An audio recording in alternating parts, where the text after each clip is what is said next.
Riflemen, attention! A company of 100 men to be selected from the best rifle shots. No man will be accepted or mustered into service who is not an active and able-bodied man and who cannot, when firing at a rest at a distance of 200 yards, put 10 consecutive shots into a target, the average distance not to exceed 5 inches from the center of the bullseye to the center of the ball. This looks like a challenge for me. I'm able-bodied, I can shoot, and I have this beautiful target rifle from the Civil War. So let's go. I know that quite a few hundred Hungarian soldiers fought on the Union side in the Civil War. I don't have any information whether there were any snipers or sharpshooters among them, but maybe yes, they were skilled riflemen for sure. But anyway, the Civil War sharpshooting and sniping history is quite an interesting one, so let's get a brief overview now. On both sides, the Civil War sharpshooters had many different duties. First of all, they were selected marksmen capable of long-range shots, well beyond the range of standard-issue rifle muskets. These specialists operated alone, or in pairs, or in small groups. The sharpshooters could be also used as elite skirmish units, or shock troops, something that is related from the European light infantry tactics. These units received better rifle training, and were often placed on the sides of the battle formations to engage the enemy from a distance. The southern people always had a close relationship with the rifle, so it was not hard to pick good marksmen for the shock troops or for sniper duties. The Confederate soldiers were equipped with imported British rifles like the Enfield, Whitworth or Carr. The Northern Army relied on the target shooters who brought their heavy-barreled, often scoped target rifles with them. Later, as the war escalated, the civilian rifles were mostly mustered out and the sharpshooter troops received various central-issue rifles. And now let me present you my beautiful heavy-bore target rifle, made by R.M. Wilder in Michigan. According to the book American Firearms Makers by A. Mervyn Carey, Wilder was a percussion rifle maker in Coldwater, Michigan, around 1865. The rifle is a good example of the half-stock, heavy-bore, small-caliber target rifles of that period.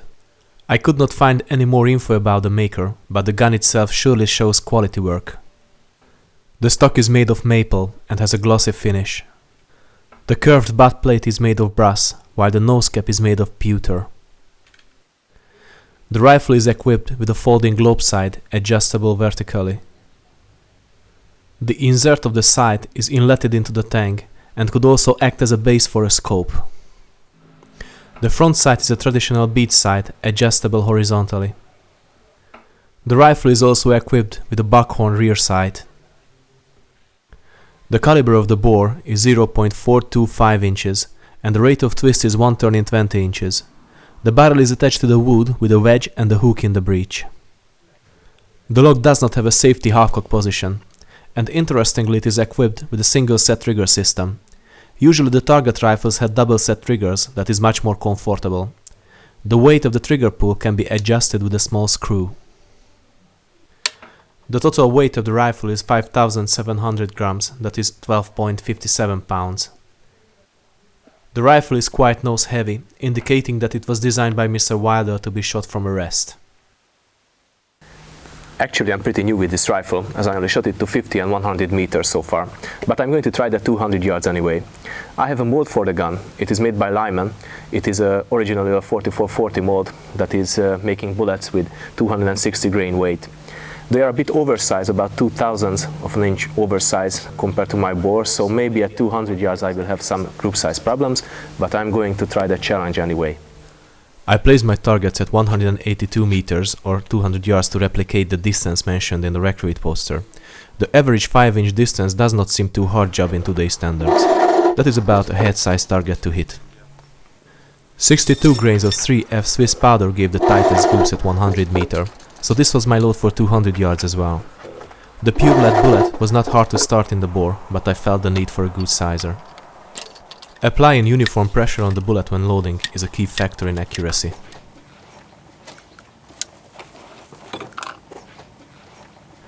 The globe rear sight is quite comfortable, but the bead front sight for me is hard to place accurately on the target.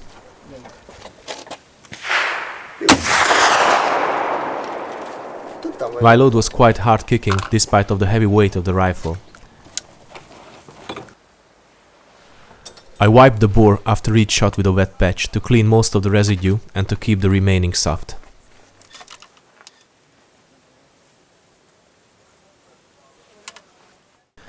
I only needed 4 or 5 shots to find the right elevation, but unfortunately I was not able to move the front sight to the center position, as I forgot to take the proper tools with me to the range. So my 10-shot group was a bit to the right. With my normal target shooter's loading procedure, it took only about 40 seconds to load the gun. This time can be improved with the pre-rolled cartridges, as it was done in the Civil War.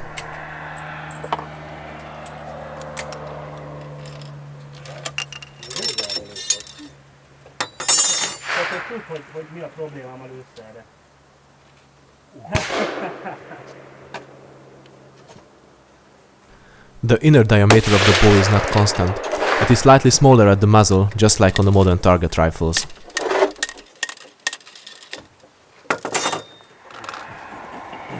Alapul.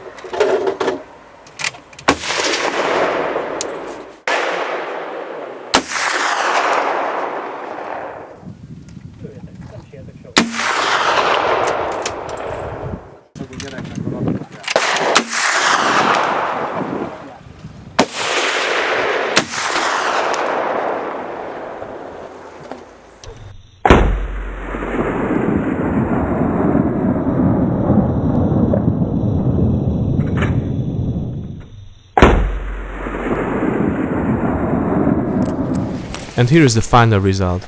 I used the 10-inch diameter circle to determine the theoretical center of my group. I used this reference center point to measure the distance of the holes. My average distance was about 3.5 inches, and only one shot was out of the 5-inch circle.